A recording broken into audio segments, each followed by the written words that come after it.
और मैं कम बोलना भी चाहता हूँ क्योंकि हमारे बीच बीएचयू के प्रोफेसर साहब मुख्य अतिथि के रूप में मौजूद हैं। उनके पास बुद्धि बल भी है और बाहुबल भी है, इसलिए आप देख करके पता लगा सकते हैं कि ये विद्वान तो हैं ही, ये क्या कहते हैं उसको, आर्म रेसलर भी हैं, माने बाह लड़ाने वाले चैंपियन भी हैं। तो मुझे इनको सुनना है। मंच पर उपस्थित पूज्य भंतेगण, मुख्य अतिथि विद्वान प्रोफेसर डॉक्टर राहुल राज जी, विशिष्ट अतिथि विदुषी क्रांतिकारी प्रखर अम्बेडकरवादी मान्या मुनि भारती जी, सम्मानित मंच और आप सभी धम्म मित्र, कल्याण मित्र, उपासक उपासिकाओं, आप सबों को क्रांतिकारी जय भीम। किसी भी देश को कंट्रोल करने के लिए, किसी भी देश पर शासन स्थापित करने के लिए 3 चीजों की जरूरत होती है। ये बात मैं इस पंडाल में बैठे हुए युवकों से बताना चाहता हूं और बाकी लोग ध्यान से सुने। यह गंभीर बात है कि किसी भी देश को कंट्रोल कैसे किया जाता है, उसका शासन कैसे किया जाता है। बाबा साहब ने तो कहा था, दलितों दीवारों पर लिख दो कि हम इस देश के हुक्मरान हैं, लेकिन हमें हुक्मरान बनने के लिए करना क्या चीज़ है। तो जो देश पर जो शासन और सत्ता स्थापित की जाती है ना, उसके लिए 3 चीज़ों की जरूरत होती है। पहला तो संस्कृति, जिसके बारे में आप सुबह से सुन रहे हैं। दूसरी समाज और तीसरी राजनीति। संस्कृति, समाज और राजनीति, ये 3 चीजें जिसके पास है वही देश का हुक्मरान बन सकता है, वही इस देश को कंट्रोल कर सकता है। जब हमारे देश में विदेशी आर्य ब्राह्मण आए तो पहले से चल रही जो हमारे देश की सामाजिक व्यवस्था थी, पहले से चल रही, यानी आज से 7,500 साल पहले सिंधु घाटी सभ्यता, जिसे हमारे मूल निवासी पूर्वजों ने स्थापित किया था, उनकी जो समाज व्यवस्था थी, उनकी जो सभ्यता और संस्कृति थी, धर्म परंपरा रीति रिवाज था, उसको बदला। वेद लिखा, पुराण लिखा, गीता लिखा, महाकाव्य लिखा, यानी रामायण और महाभारत लिखा, और उसमें अपने को श्रेष्ठ बतलाया और मूल निवासियों को निकृष्ट बताया। और इसके बाद वह अपने शासन को स्थापित किया। संस्कृति दिमाग को कंट्रोल करती है। भूइहर में, भूइया में बाबा साहब ने इन सारों को इकट्ठा करके एक प्लेटफार्म पर लाया और एक नाम दिया, एक सामूहिक नाम दिया, अनुसूचित जाति, शेड्यूल कास्ट। सबको एक छत्र पर लाया, तो इससे एक मजबूत समाज बनेगा। और यह मजबूत समाज जिसको चाहेगी वोट दे करके इस देश को राजा बना देगी। अगर धोबी धोबी के लिए काम करेगा, चमार चमार के लिए काम करेगा, दुसात दुसात के लिए काम करेगा, तब कभी आप हुक्मरान नहीं बन सकते हैं। इसलिए बाबा साहब को यह याद बात जरूर रखिए कि political key is the political power is the key to all social progress. इसके साथ यह भी याद रखिए कि our salvation lie in social elevation, यानी हमारी जो मुख्य खोपड़ी है वो सामाजिक उत्थान में निहित है। और सामाजिक उत्थान तभी हो सकता है कि जब हमारे समाज में आंतरिक विभाजन है, हमारे समाज में जो आंतरिक बिखराव है, कई छोटे छोटे दल हैं, कई छोटे छोटे सामाजिक संगठन हैं जो बाबा साहब के ही कारवा को आगे लेकर चलते हैं, लेकिन आपस में टकराव करते हैं। जब तक यह टकराव रहेगा तब तक ब्राह्मणवाद की मजबूती रहेगी, तब तक मनुवाद की मजबूती रहेगी और हम गुलाम के गुलाम ही रह जाएंगे। जहाँ तक बात रही संस्कृति की, तो संस्कृति का मतलब आप लोगों ने समझ लिया।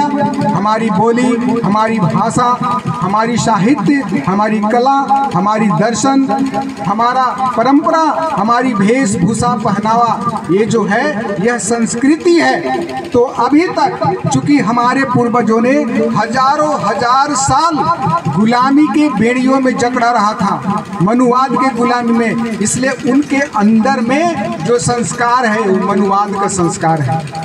एक घी का भरा टहरी है, उसमें 1 साल घी रखिए और घी को निकाल करके उसको मांज करके धो करके दूसरा चीज रखिए, फिर भी उसमें घी का वास आता ही रहता है। तो हमारे दिल दिमाग में जो मनुवाद की संस्कृति है, जो मनुवाद की धर्म और परंपरा है, वो जब रच बस गया उसको बार बार मांझना पड़ेगा। और मांझने के लिए ऐसे प्रोग्राम में आना पड़ेगा, बाबा साहब का साहित्य पढ़ना पड़ेगा, भंते जी का प्रवचन सुनना पड़ेगा और हमारे मुख्य अतिथि जैसे विद्वान की बात सुननी पड़ेगी। तब हमारे दिमाग का जो ये खोपड़ी है, खोपड़ी के अंदर में जो ब्राह्मणवाद का जो गंध बैठ गया है, जो जंग बैठ गया है, वो मजाएगा।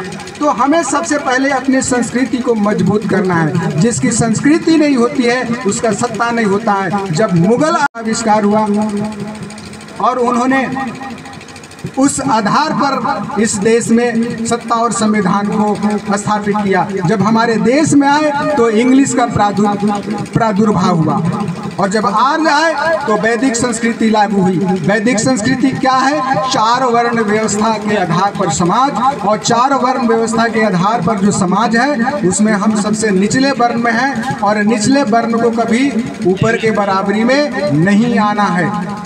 इसलिए आप जिस व्रत, त्योहार, ब्राह्मणी कर्मकांड, ग्रंथ, देव देवालय के जाल में फंसे हैं, इस जाल से मुक्त होइए। और इससे मुक्त होने के लिए कोई आपको नहीं मदद कर सकता है सिवाय आपके। आप जब तक ने अपने मन में परिवर्तन नहीं करेंगे, अपने तन में परिवर्तन नहीं करेंगे, तब तक हम गुलाम बने ही रहेंगे।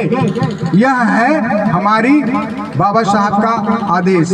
तो आज का जो टॉपिक था वो टॉपिक था कि राजनीतिक परिवर्तन के लिए सामाजिक और सांस्कृतिक परिवर्तन बहुत जरूरी है। तो जो राजनीति की रट लगाते हैं, जो युवक सामाजिक सरोकार से संबंध जोड़ते ही मंत्री और विधायक का ख्वाब देखने लगते हैं, आप समझ सकते हैं कि हमारे देश में शेड्यूल कास्ट और शेड्यूल ट्राइब का जितना भी MP MLA का सेट है, किसी का बैकलॉग खाली है क्या?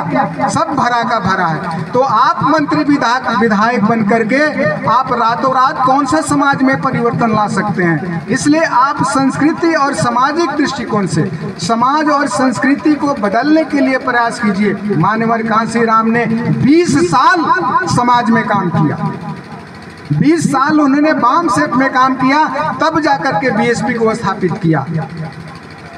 बाबा साहब अम्बेडकर ने सबसे पहले बहिष्कृत हितकारिणी सभा का गठन किया, जो सामाजिक संगठन था।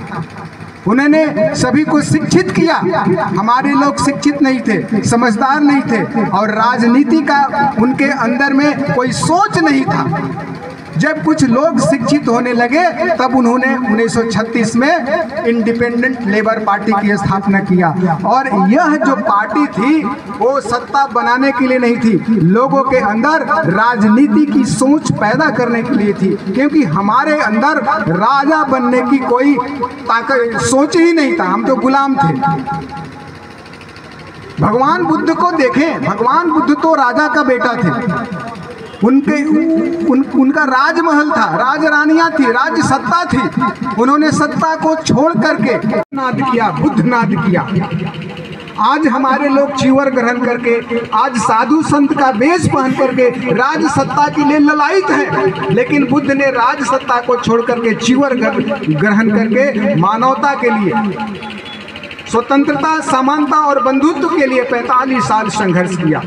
इसलिए मैं अंत में अपनी बात को समापन करने के पहले यह कहना चाहूँगा कि बुद्ध का जो संदेश था, स्वतंत्रता, समानता और बंधुत्व, उसी संदेश को बाबा साहब ने भारत के संविधान में स्थापित किया, उसकी प्रस्तावना में स्थापित किया। और बाबा साहब ने यह कहा है कि हमारे जीवन का जो मूल उद्देश्य है वह 3 पवित्र शब्दों में समाहित है, और यह 3 पवित्र शब्द हमने अपने गुरु बुद्ध की शिक्षाओं से ग्रहण किया है। और वह शिक्षा है लिबर्टी, इक्वलिटी एंड जस्टिस, यानी स्वतंत्रता, समानता और बंधुत्व। यह बुद्ध की शिक्षा है। यह भारत के संविधान के प्रस्तावना में स्थापित है। इसलिए जो राजनीति करते हैं या जो राजनीति में नए हैं या जो राजनीति में पुराना है, वो अपने दिल और दिमाग में बैठाकर सोच ले कि जब तक आपकी सत्ता, समाज और संस्कृति का निर्माण नहीं होगा, समाज और संस्कृति किसी पेड़ के, किसी दरख्त के मूल के जैसा है, जड़ के जैसा है। जब जड़ ही नहीं रहेगा तो तना और तना के जो शाखाएं हैं, पत्तियां हैं, स्थिर कैसे रहेगी? वो तो हल्की से हवा में उजड़ जाएगी।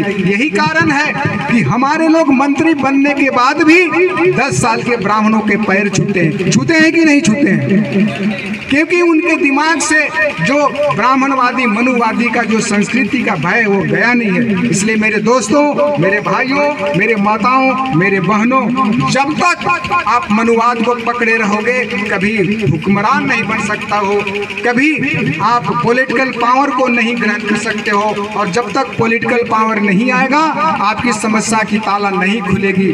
क्योंकि बाबा साहब ने कहा है कि capture the power the temple of parliament, यानी सत्ता की मंदिर पार्लियामेंट पर कब्जा करो। लेकिन इसके पहले जैसे हमारे माताएं बहनें रोटी बनाती है तो रोटी बनाने के लिए पहले गेहूं लाना पड़ता है, उसको धोना सुखाना पड़ता है, मिल में पिसाना पड़ता है, पानी डाल करके आटा गूंथना पड़ता है, तब रोटी बनती है। आप रोटी तो चिल्लाते हो लेकिन गेहूं की नहीं बात करते। तो पहले गेहूं की बात करो ना पड़ेगा। तो बंधुओं, मैं इन्हीं संदेश के साथ अपनी बात को विश्राम देता हूं, इस उम्मीद के साथ कि हमारा समाज जग रहा है, जगेगा और पुनः सिंधु घाटी सभ्यता की जो संस्कृति है वो स्थापित करेगा। एक बात और मैं अपने भाषण के अंत में कहना चाहूँगा कि मेरी इच्छा है कि जिस तरह सम्राट अशोक ने तथागत के बुद्ध को जीवित किया, धम्म को ग्रहण करके, धम्म को विश्व धम्म बना करके, उसी का अनुसरण करके बाबा साहब डॉक्टर अंबेडकर ने 14 अक्टूबर 1956 को अशोक विजयादशमी के दिन 10 लाख अनुयायियों के साथ बौद्ध धर्म को ग्रहण किया। उसी प्रकार मैं इस गढ़वा की धरती पर, इस कांडी की धरती पर, इस बुद्ध विहार की धरती पर आप सबों को साक्षी मान करके, बाबा साहब और भगवान बुद्ध की साक्षी मान करके ये मैं अपनी इच्छा व्यक्त करता हूँ कि अगले साल 2026 में बाबा साहब के धम्म दीक्षा का 17वां साल पूरा हो रहा है। इस 17वां साल के उपलक्ष्य में मैं चाहता हूं कि इसी भूमि पर हम धम्म दीक्षा का कार्यक्रम आयोजित करें। आप लोग इसमें कितने सहमत हैं? हाथ उठाकर समर्थन दीजिए। तो मेरे बंधुओं, आप लोग बाबा साहब और सम्राट अशोक की तरह धम्म के शरण में जाना चाहते हैं, त्रिशरण के साथ शरण में जाना चाहते हैं। इसलिए आज के बाद कल से अगले साल 2026 को इसी फरवरी के महीने में धम्म दीक्षा के लिए मानसिक रूप से तैयार हो जाइए, चर्चा कीजिए, परिचर्चा कीजिए और घर घर जाकर के लोगों को तैयार कीजिए। इन्हीं बात के साथ मैं अपने बात को समाप्त करता हूँ। जय भीम, नमो बुद्धाय, जय संविधान। बहुत बहुत साधुवाद डॉक्टर साहब। अभी हम लोग एक महान साहित्यकार बहुजन चिंतक लेखक की बातों को सुन रहे थे। ये साधारण हस्ती नहीं है। कुछ ज्ञानी पुरुष इन्हें झारखंड के अम्बेडकर भी कहना शुरू कर दिए हैं। तो इनकी जो मुख्य बातें थी, हमको जो समझ में आया, इनका कहना था कि जब तक हम लोग आपस में बटे रहेंगे तब तक बाबा साहब के सपनों को पूरा नहीं कर पाएंगे। साथियों, इनकी बातों को, इनकी इशारों को हमें गंभीरता से लेनी होगी। अब हम